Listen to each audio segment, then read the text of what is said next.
So, Matt Heimbach made a video saying he's going to work for communism and support movements that explicitly hate white people. That's functionally what's going to happen. Whatever his intentions, or what he happens to think is going to happen, which what he thinks is going to happen is not a good indicator of anything. We all know that's how this is going to play out. That's what light upon light is. We know the meaning of euphemisms. We know what this is. I saw the video. At first I thought it was an April Fool's joke, and maybe it'll turn out to be, and then, well, the joke will all be on me. But that said, there's a lot of stuff that is evergreen about Heimbach that I can talk about, whether this is in particular an April Fool's joke or not. But it seems real. The website is definitely a real site. It's April 6th as of this recording, so looks pretty real to me. The channel has videos going way back, so looks real. Now, there's a lot of stuff to say about this Heimbach thing and the perils of Wignatism, but I think this is as good a time as any to regale those who may not know the tale of Matt Heimbach, because, I mean, when the heck else am I going to talk about this? So, Matt was at Towson University, where he created a white student union. The idea is, oh, we got all these other racial student unions, why not a white student union? Not a bad idea, but right out of the gate, he started talking to the press. Of course, the press then did a bunch of hit jobs on him, as we all know the press does. They lied about him, made him look like an idiot, made him look like a bigot, right? Made him look at all the bad things. So, okay, that's fine. Lesson learned, right? Don't talk to the press. Oh, I got burned. I put my hand on the hot stove. Ow, I got burned. Okay, don't do that again. So, most people learn from this experience. Most people, I think, especially in my audience, they don't have to have the experience. They can just be told, the reporter's going to talk to you, going to sound nice, going to sell you a bill of goods, tell you all the things they want to talk to you about, say they want to get your side of the story out, all this flowery language, but then when you talk to them for 2 hours, they use a minute of it to make you look like an idiot. And a hateful person, right? That's the purpose of this. It's not to get your side or anything. It's for you to serve the role as stereotypical bigot punching bag, right? That's the purpose of the media talking to you. And it's rather enticing up front. It's like, ooh, mainstream media press. I'm going to reach my message out to new people. That never happens. So I think most people, especially now, know to not do that, even though they haven't done that. But certainly once you've done it, you should know, especially if you consider yourself a leader of anything. A leader should know to not talk to the press, but not Heimbach. He was determined. Now, instead of trying to develop his own platform, in all likelihood some kind of internet platform, or a newspaper that has general public circuit, or any kind of platform where he controls the message so he can get his message to people, instead of doing anything like that or trying to make arguments and convince people of things, he went out into the real world and had rallies and protests and events. The result was he thrust himself into a media environment that he had zero control over, and this was his strategy: to walk in front of the cameras and allow the cameras to say whatever they wanted about him. That was his strategy. He kept talking to the press over and over again. The press kept lying about him, in addition to saying some true things about him. In addition, Heimbach would occasionally get in fights with people in real life. One time he got at a Trump rally. There was some other time he had to go to court over it. He got in fights multiple times. You can look up some wiki article on Heimbach for that. But he got in fights multiple times. One time he had to go to court for it. I think he maybe had to go to court twice for it. Now look, I'm not saying it's bad to get in fights. Obviously, I'm not saying to just let people walk over you or whatever, but if you're in these kinds of real-world events as part of like a political movement, there's a level of discipline and planning needed to avoid these kind of things. Because when it happens, and you're part of some white identitarian organization, you will be spun to be the bad guy. It's obvious. Now, the smart thing and the correct thing to do is to just not do this, to not have these events at all, because mainstream press is going to cover it, and their goal is to make you look as bad as possible. But if you're stupid enough to do these retard rallies, well, then you're probably too stupid to avoid physical conflict. I wasn't as big then as I am now, but all this time, I did what little I could to say Heimbach and Wignatism in general is really dumb, really bad, and they need to stop having retard rallies. The best thing they could do is just stay away. But that's just what they did. Lots and lots of retard rallies where the retards were put on screen with Nazi Ku Klux imagery, and they were just kluxing around all over the place. That's what they were doing. Then, of course, was the biggest retard rally of them all, Charlottesville. Little known fact, I was invited to speak at Charlottesville, but since I'm not a moron, I said no. Now, I knew something like Charlottesville was inevitable. I didn't know exactly when and where it would happen. I didn't know Charlottesville would be the big disaster. But I knew one of these days, one of these retard rallies would result in something really bad. And it eventually happened. It just so happened to happen at Charlottesville. You had the Heather Heyer thing. She died of a heart attack after the rally. The court then sentenced James Fields to life in jail for killing her with his car, which was surrounded by a bunch of brown racist lunatics attacking his car when he was trying to leave. Then all the people who went there were shocked at how they were portrayed as the aggressors when they were just trying to have their event in their legally closed off space. Then the police said, this event is shut down, and the police did not provide any protection to the rally goers, and the rally goers were attacked. They had acid thrown on them, they had piss thrown at them, but they were portrayed as the aggressors. Why? Because the media hates you, right? Because you're supposed to be the bad guy, and so you're the bad guy.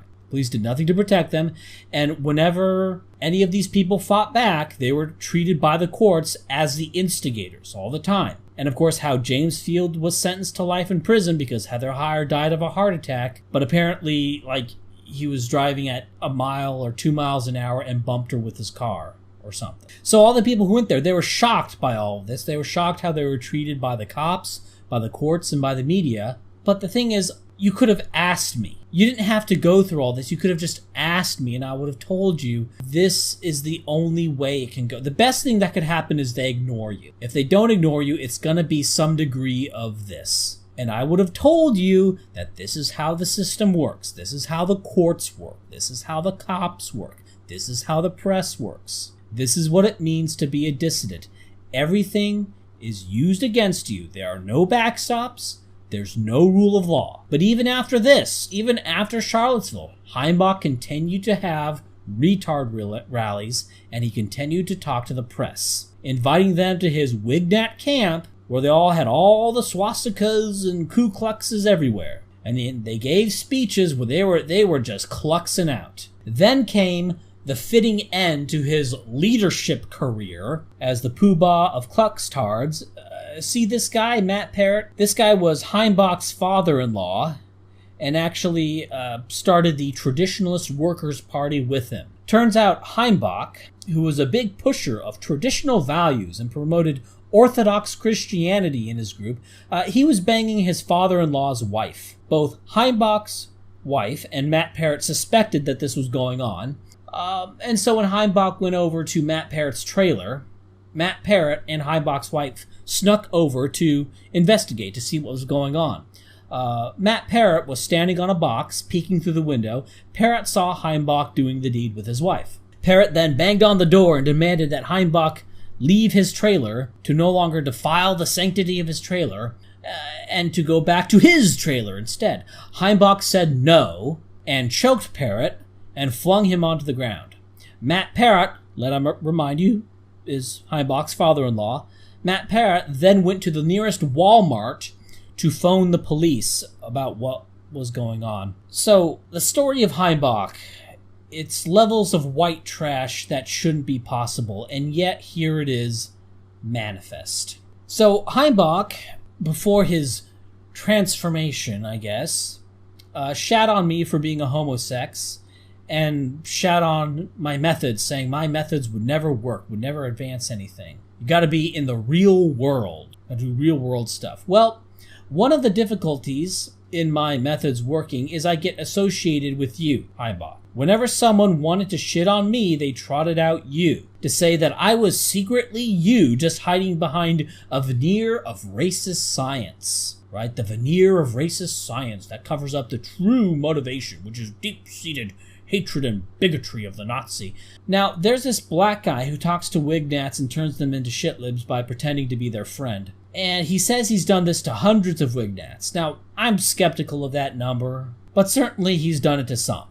I don't know if it's as high as he claims, but he's probably done it to some. Now, for me, I think, how the hell does that even work? Like, if this guy came up to me and tried to get me to embrace the idea of being ruled over by brown people who left their countries because the countries that they create are worse, so they left them to come here, and I think it's a good idea to have them rule over me and make the rules that I live under, I don't know. How would he do that? Would he tell me that the G factor doesn't exist or something like that?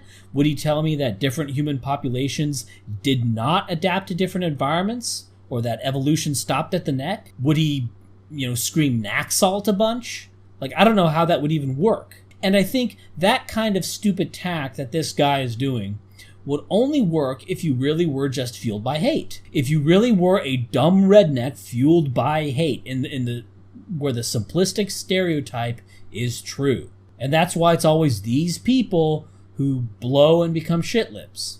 Look at all these formers. They're all Wignats. They're all pig shit brained Wignats who are in real world movements, who are doing stuff because of them. For them, it was identity. I identify as it's not about, okay, so let's try to get at truth and try to advance truth and try to convince people of whatever it is that happens to be true and important. It needs to be true and important. What's true and important? Oh, this race stuff is really important. In fact, this race stuff is the most important stuff going on in the U.S. It is the central idea of the U.S. right now. It happens to be super duper intergalactically wrong. So this is super true. What we have to say is super true, and it's super important. Right? No, it's not about that. It's about being the Wignat. Right? For them, it's about themselves. Right? That's why they tattoo shit on themselves, because it's about them being something. Cluxing around, retard rallies, getting the shit beat out of them, both physically and metaphorically. Okay, these kinds of people, they never listen to people like me. They never learn anything. And then when they bail, they think they're some sort of veteran. No, you weren't a veteran of anything. You just cluxed around a whole bunch. You marched around in silly costumes in your made-in-China stall helms, waving symbols that people have been conditioned to hate. Wave around that swastika. Okay, people have years of conditioning about what that means. They say they want to get their message out, and the thing is another problem. What message? What message do they even have to get out, and who the hell would they even be speaking to? I recall some people freaking out when I posted a video saying that 100% white countries wasn't even theoretically the optimal solution because of new data showing that social capital can be greater with just better people of any race. And while there is a pure race effect, which is a benefit to homogeneity, you're going to have a much nicer society with few good-natured Indians or Chinese than you would from having, the Heimbach crew come into town. The genetic mesh is true, but only to a limited degree, right? And so the optimum is still going to be something like 90+% white, right? And say I support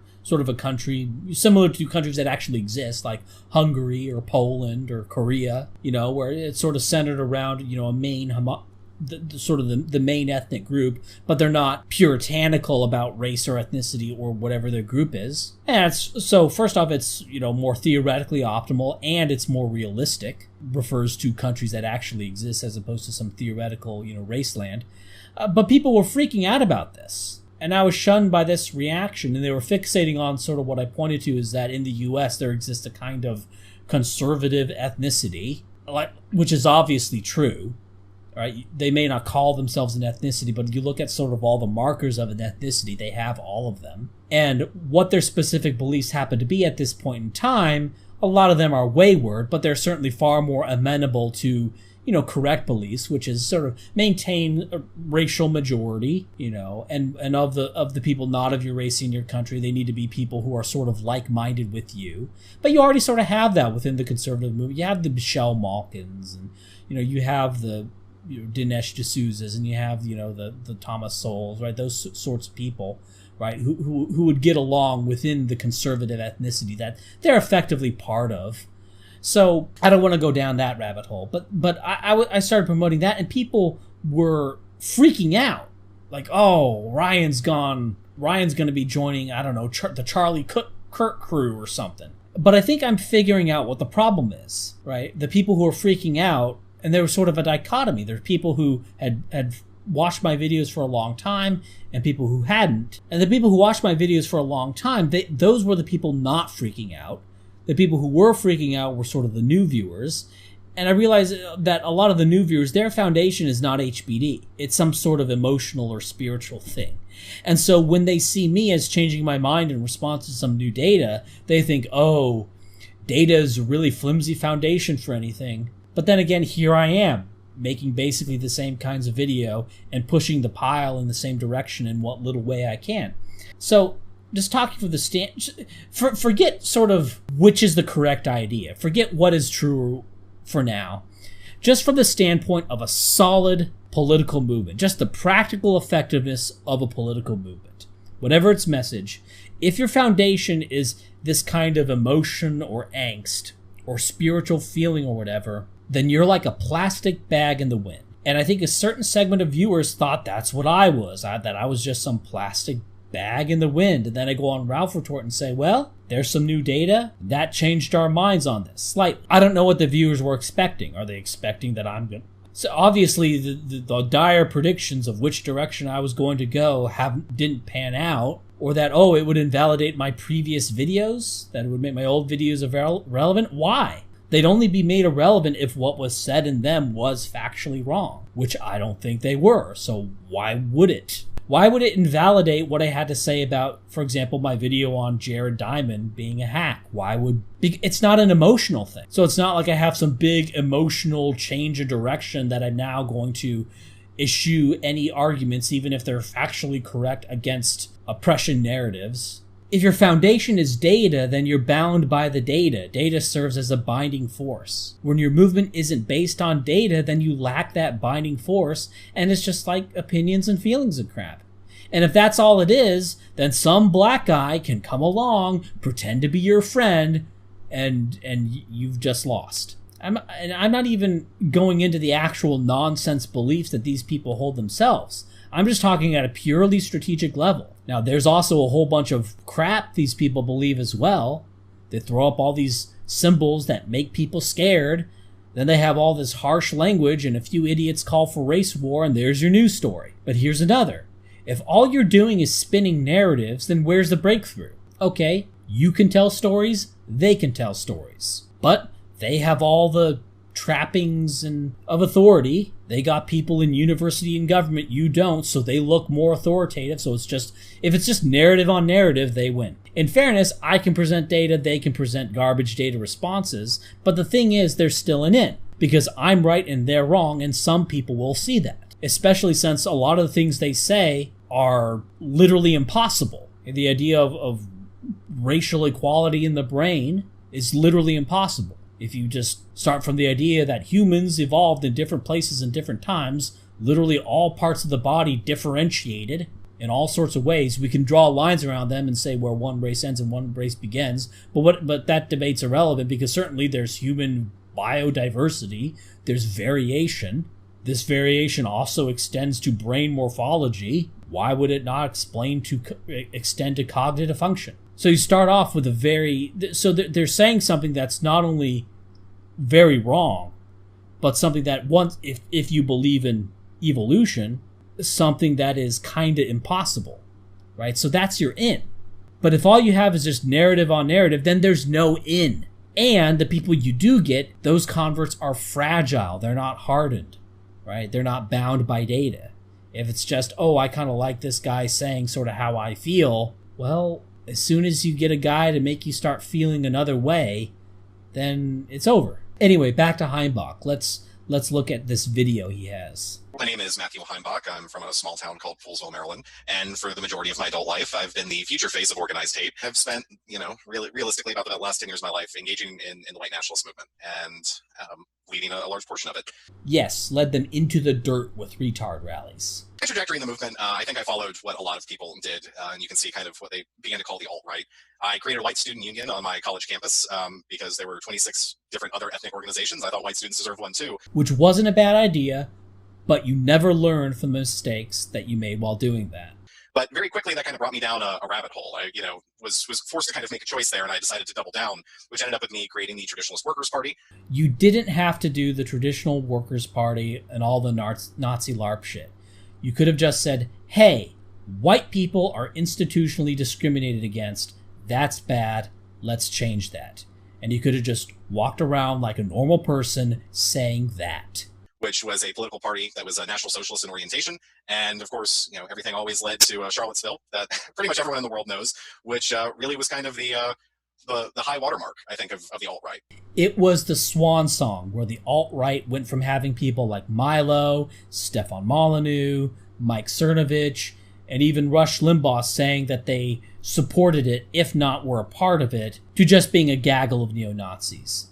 Thanks in no small part to you and to Richard Spencer for bringing you in. But, we were involved also in campaigning for Donald Trump in 2016, political rallies from coast to coast, organizing chapters, and I was incredibly involved on a grassroots level of building a network where we were having the largest rallies that we've seen in the United States in 20 plus years. Right, I guess building networks with other Kluxers so you could have more retard rallies? It didn't do anything. It was a quote-unquote network that didn't have a purpose.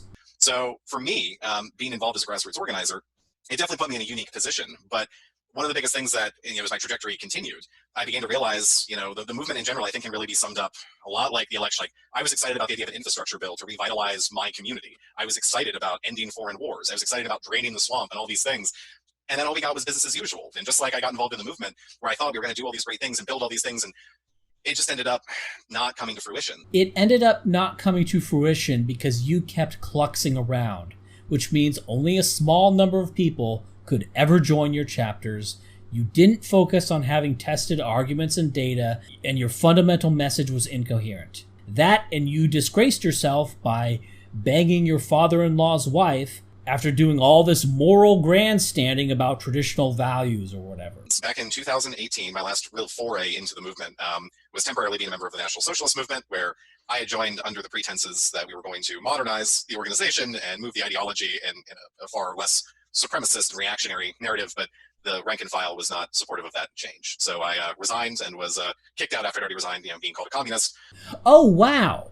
Why did you give up your own org to join another when you were having the biggest rallies in 20 years? Why would that happen? Well, because of your shitty behavior. It didn't just happen. And you say modernize the NSM. What would that mean? These people didn't come from HBD. HBD isn't their foundation. So what on earth could they even modernize into? They have to start over. Your movement needs to be about research and data and argument. If it's not, then what are you even doing?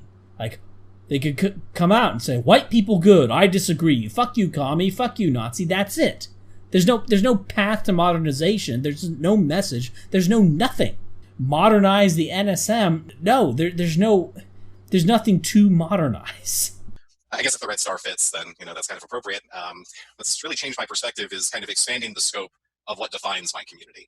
It's not just poor white people that are being left behind, it's poor people in general. And it's not just poor people here in Appalachia or in the South or in the United States, it's really across the world. So that for me has really kind of been a big change to kind of reframe everything. Really?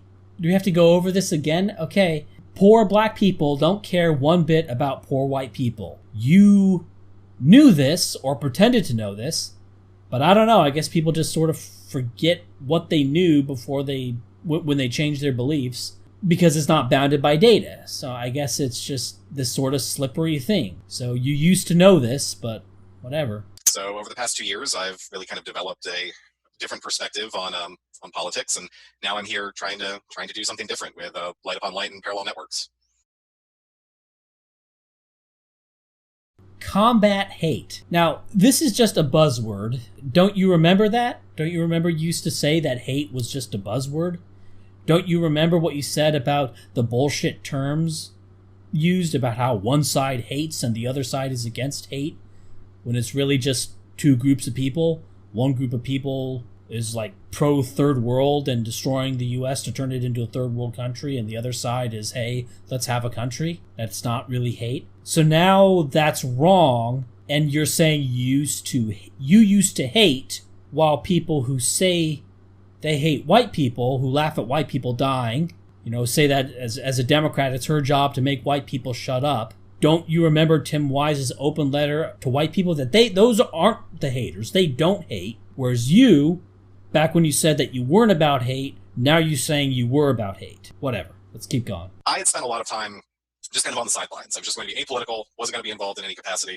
But as we see more arrests, especially with groups like the Base and Atomwaffen Division and things like that, I feel like my perspective is something that people know that I've walked that road, that I understand them, I know where they're coming from, and these guys need help. Sure, I agree that they're idiots, but maybe get someone who was never stupid enough to walk down that road instead of someone who was, i.e. someone other than you. I understand that what brought me into the movement was really seeing economic, social, and political alienation and abandonment of my community, and following the model of studies done with anti-jihadist work in Europe, where the first thing you have to do is establish a line of communication, a line of support, and start a process first of just humanizing them. Yeah, the solution to anti-jihadist work in Europe is to ban Muslims and send them back. We already have a solution to that, which we know works. De-radicalization, while allowing more of them in, just means that now you have more potential jihadis running around for when that de-radicalization starts to fail, if it ever worked in the first place. Plus, they're going to pile on a bunch of anti-white institutional discrimination and serve as block voters for the establishment anyway, even if they're not, literally bombing people. Okay, the problem is not just that they're occasionally killing a bunch of people. The problem is that they want to bring in their country to yours. They want their kind of country to destroy the white country and turn Europe into Browntown.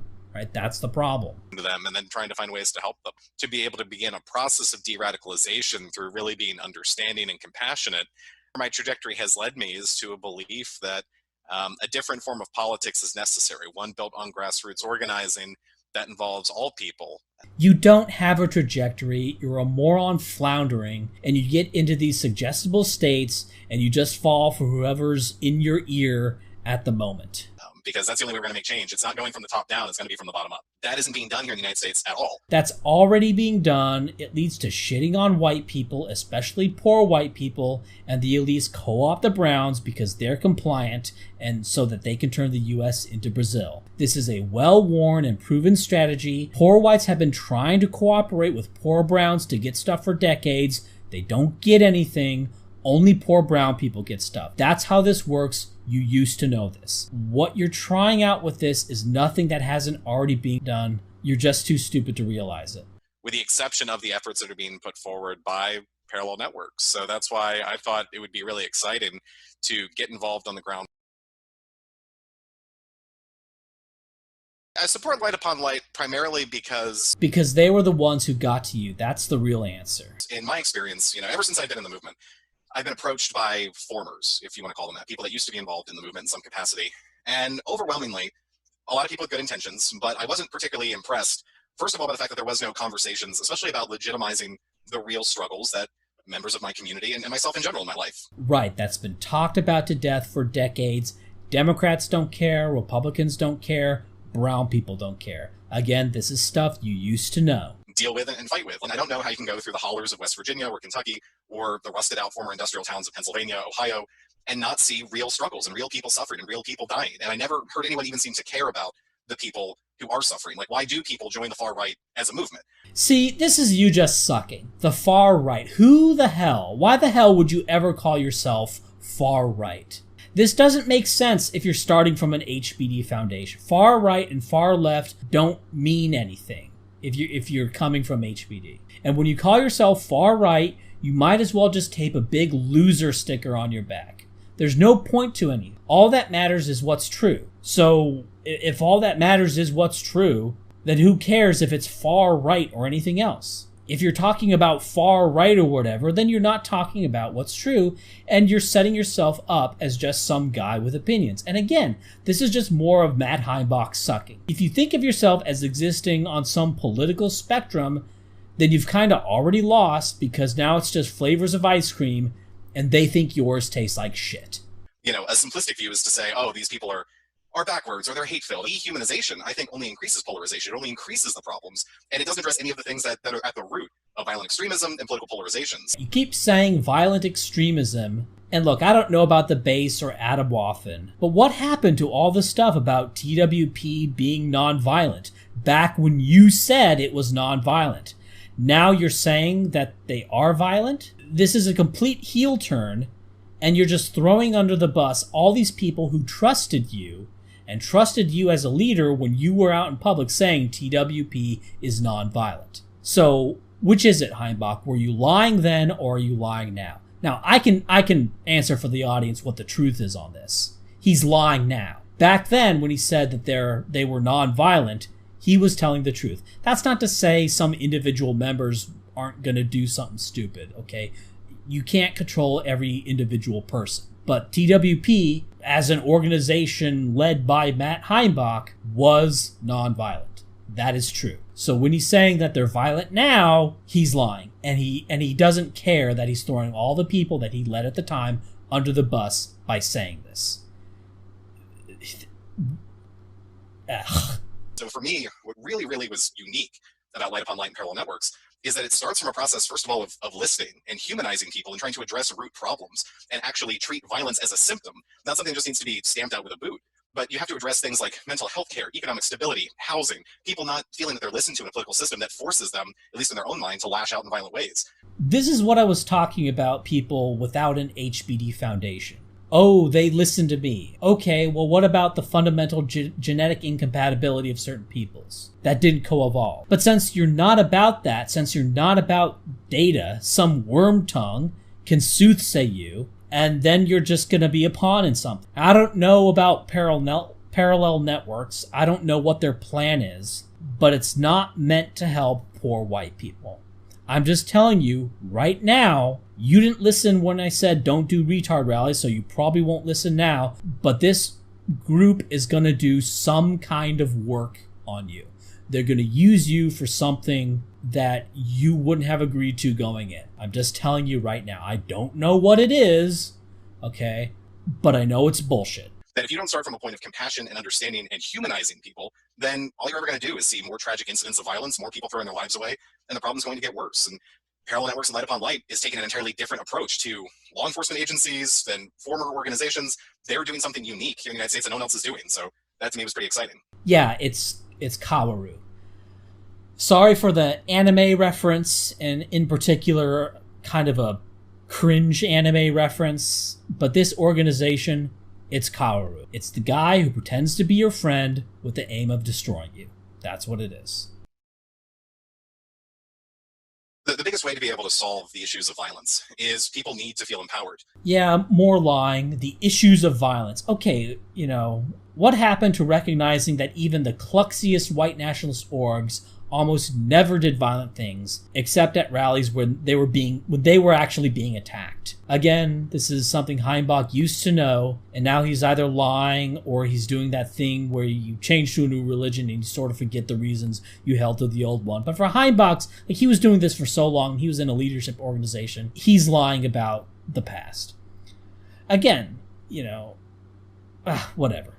Let's just keep listening. The biggest thing, first of all, is to, I think, approach people that are in the movement and begin a process of dialogue to be able to help them find more productive avenues where they don't have to feel this drive to be engaged in violence. More productive avenues. One of the prime reasons that you were so unproductive, Heimbach, is, one of the prime reasons that these avenues were unproductive is because they were following you. And all these people deliberately clucks around and dress and talk in ways that will get them nowhere. If they wanted to productively improve their lives, they would already do so. And communities in Appalachia, they already do things to try to make their lives better, Matt. They don't need you or some network. What they need is for you to go away, for you to die. right? Not you individually dying, but for your political thing to just die. But then work on a larger level to address the inequalities that are within our system, the issues of globalization, the issues of a capitalist economy that are really driving people into the dirt where they can't be able to take care of their families, they can't keep a roof over their head. It leads to insecurity, that we need to address these systemic problems. Okay, but now I guess we're having a debate about this. Okay, the problem is free trade and open borders. Okay, insourcing and outsourcing. And big capital loves to outsource to brown countries, and they love to insource brown people because they're compliant. Free trade means you have to compete with other countries who are willing to work for very little, with no protections, no worker protections. And so if you want worker protections, you need to end free trade, okay? That's the basic problem. I'm amazed you, I guess, never knew this. The thing is, Matt, the U.S. was already improving on all these fronts right after World War II. Now, unfortunately, right after World War II, you had free trade, but the rest of the world wasn't developed. But even before World War II is a better example. When the U.S. was a protectionist economy, the unions were rising, workers were getting all sorts of goodies and protection and benefits. They had because they had unprecedented bargaining power. And look, I mean, job training, all right, first off, there's already tons of orgs that do this. I don't think doing another thing like that, starting a new org to do this, is going to matter in any significant way. But it's just a band-aid when the main symptom is insourcing and outsourcing. That's what destroyed the unions, because it destroyed the bargaining power of labor. And again, that's why the capitalists, they love open borders, they love outsourcing, and so they support political parties that are trying to make whites a minority. That's the basic dynamic. And this is so super obvious. This is basic. This is an alt-right talking point, but it's not even alt-right talk. It's a freaking Tucker Carlson talking point. This is basic. This is basic, middle of the road Republican base party talking point. All right. This is so, and for you to be ignorant of that is just, this video here reveals how ignorant of everything you were all along. It puts it out on full display. You talk about, they did education programs. It's evidence that you don't understand the basic problem. And the basic problem has to do with the bargaining power of labor, which is being destroyed by outsourcing to browns and insourcing browns. Issues of having proper education for people, which here in the United States, a lot of working class people don't have access to the types of education to get jobs where they can provide a basic standard of living for themselves. Right. What kind of education are you talking about? The solution to that is so much easier. It's to get firms to be less credentialist. Now, both solutions are difficult, but just what? Putting everyone into college to learn what?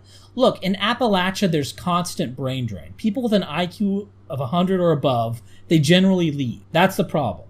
And the people that stay are dumb. That's why Appalachia is poor and low IQ. So if you want to help these people, they need to learn skills that sub 100 IQ people can learn. They don't need to be going to college. So they're not going to benefit by being shoved into college, especially as degrees are being devalued.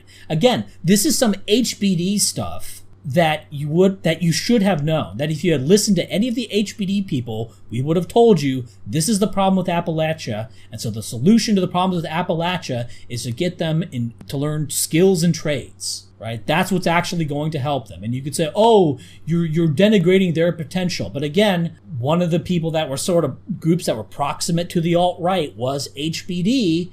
And they would have told, if you had listened, if you had learned, they would have told you this is what's actually going to help them. Okay, this crap, putting them into getting them in college where they get out of a history major is not going to help their economic outcomes. And pretending otherwise does them no good. You could call me a dour sourpuss that doesn't see the great potential of these people, but the reality is that they're going to benefit most from skill-based education. And to be able to find better ways, more productive ways to empower individuals and communities to build a better world. It really starts with listening and understanding, trying to address the symptoms, by addressing the causes. That's the way I think we stop violence, is addressing the root causes that drive people to extremism. The symptoms will resolve themselves. Again, extremism, one of those buzzwords. Okay, what is extreme is just a matter of opinion. What is extreme in one place and time is ops normal somewhere else, okay? An all-white country was, for the most of our history, a completely normal opinion. Wanting to keep the country as white as possible was never considered extreme, while a kind of alliance of the dregs of poor whites and browns was seen correctly as dangerous Marxoid extremism. Now, I know some people don't like this, but look, you need to take control of your language. I don't know how you expect to win anything if you just accept labels like far right, far white is fine, but if you accept labels like far right and extremist, you're done. And this is what Matt Heimbach accepted at the time. He accepted these dumb labels, these loser labels, and he just wore them proudly. And he's like, oh, how come we can't achieve anything? Oh, I mean, sure, people are going to call you that. People call people they don't like names, bad names, smears. Far right is a smear. But there's no reason to also call yourself that. Once you call yourself that, then it's a done deal. If someone's calling you far right and you say, I'm not, I'm just seeking the truth, here's the data, here's the charts. Okay, now it's a bit of a battle. But when you accept the label, now it's over. But Matt, retrospectively calling what he was a far-right violent extremist is evidence that he was just trash and he never could have won anything because he always fell into these language traps. I think my biggest advice for people that are involved in extremist movements is, first of all, you're not alone. And acting out in ways of violence only ends up hurting other innocent people. Okay, but they generally don't do that. Again, I don't know about Adam Wathan or the base, but TWP, as you well know, Heimbach, never advocated any of that. You should know.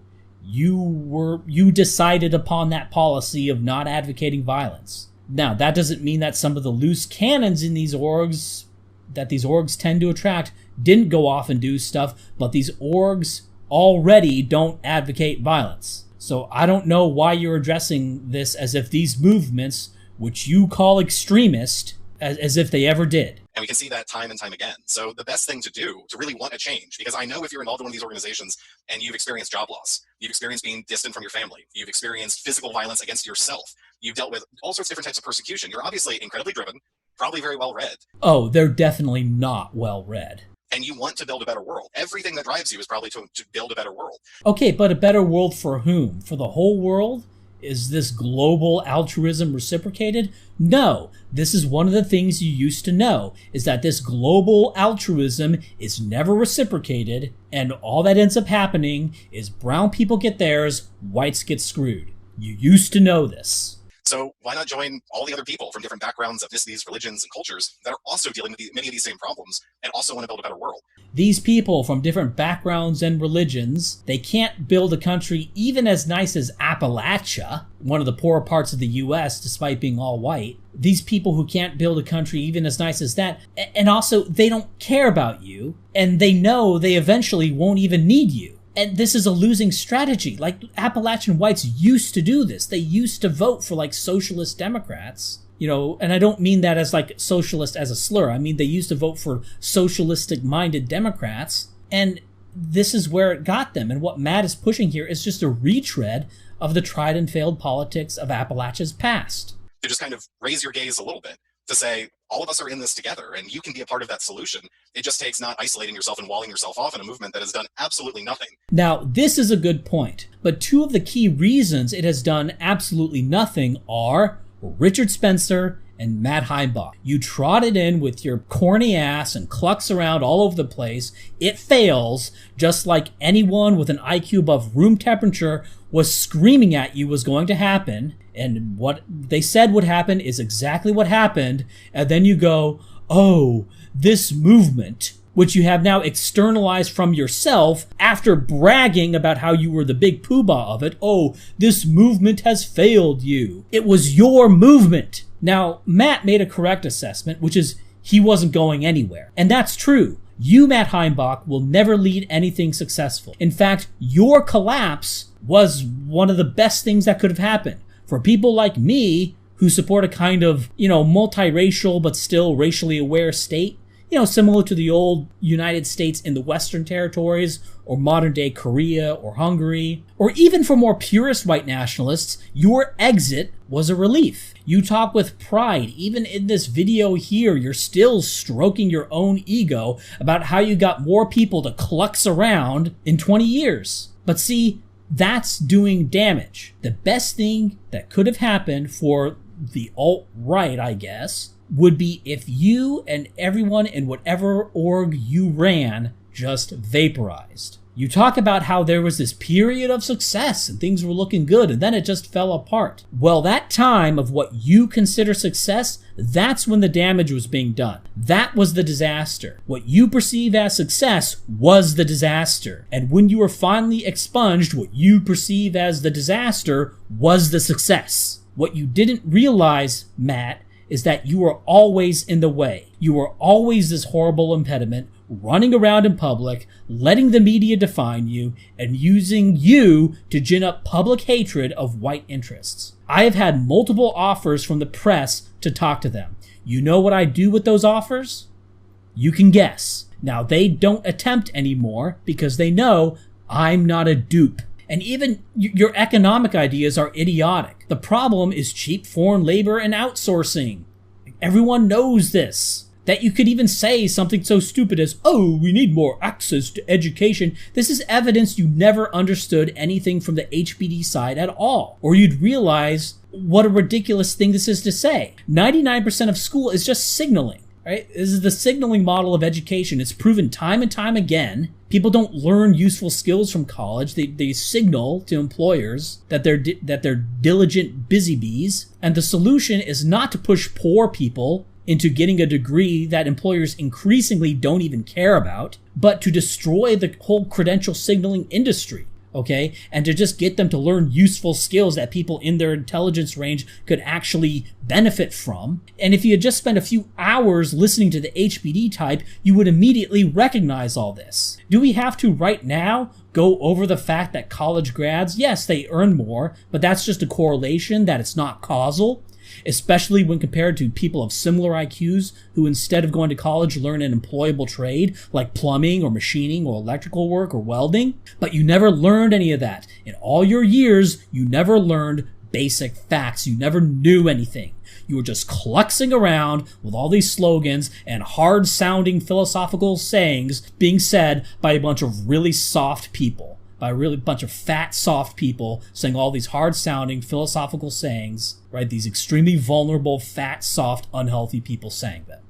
And again, this makes you susceptible to the fickle winds of emotion because you're not bounded by data, you're not disciplined by data, because you never knew any data. You were never a main character, Heimbach. You were always a clown on the side. You physically look like a clown, and you're a big dumb oaf. And your behavior is that of a clown. You and all of the people stupid enough to follow you, and boy were they stupid, they did nothing but harm the interests of working class white people. And Richard Spencer would use you because he was a narcissist and he just wanted a bunch of people around him. He wanted as big a gathering as possible, and TWP allowed that for him, and that was it. He had no interest in going anywhere. If he had an interest in going anywhere, then TWP would have been kept away. And you're continuing to do that damage now. You're continuing to harm the interests of working class whites in what little way you can. You're continuing to do that now. You're too stupid for politics. You refuse to learn anything, from facts about the broader world to just simple lessons. You get smacked in the face and you still don't learn the lesson. Like, don't talk to the press. Don't klux around with Nazi logos. Or better yet, just don't be a Nazi at all. How about that? And here you are now, an MSNBC shitlib. That's what you say you're not, but that's what you are. That's where it's going.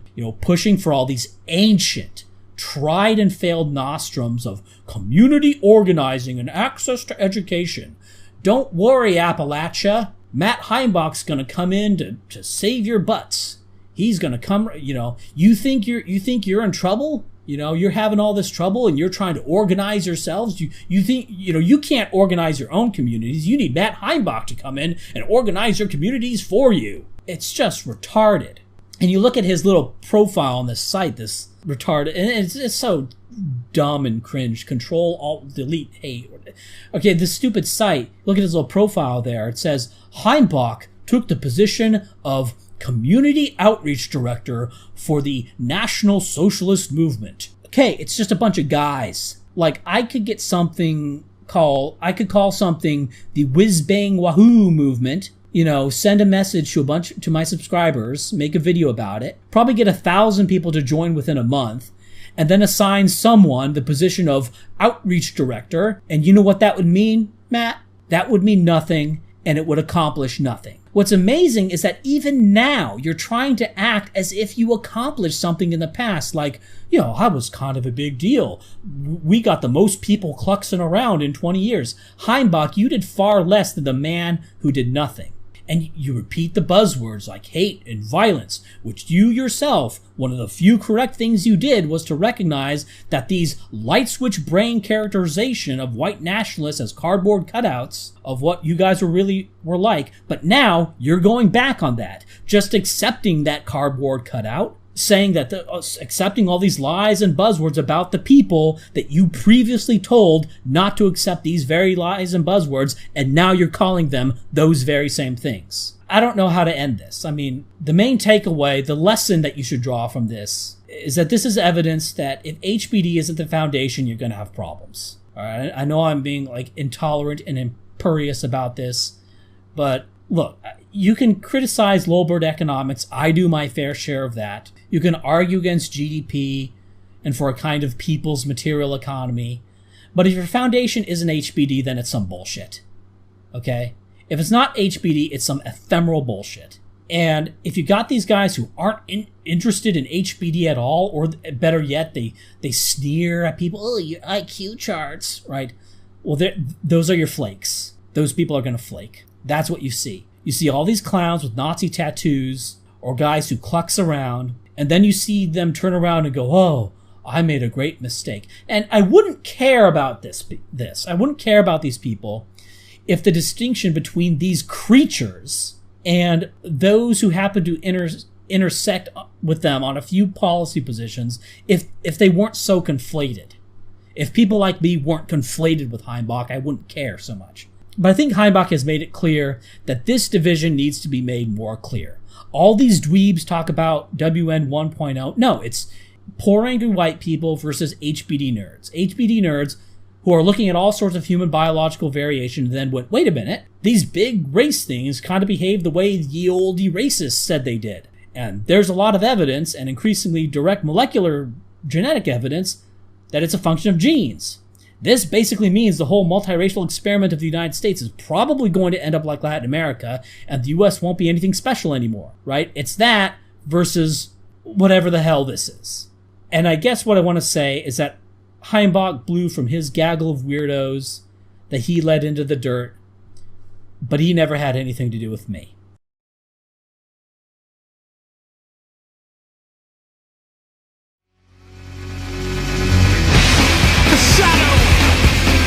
Covers your face when your eyes shine, just like mine. Step forward, step into the light. If you're ready, you're willing, you're prepared to fight. So be it, send your armies. There's no man on the scene who can stop me. And you'll soon see I've come for vengeance, for the first son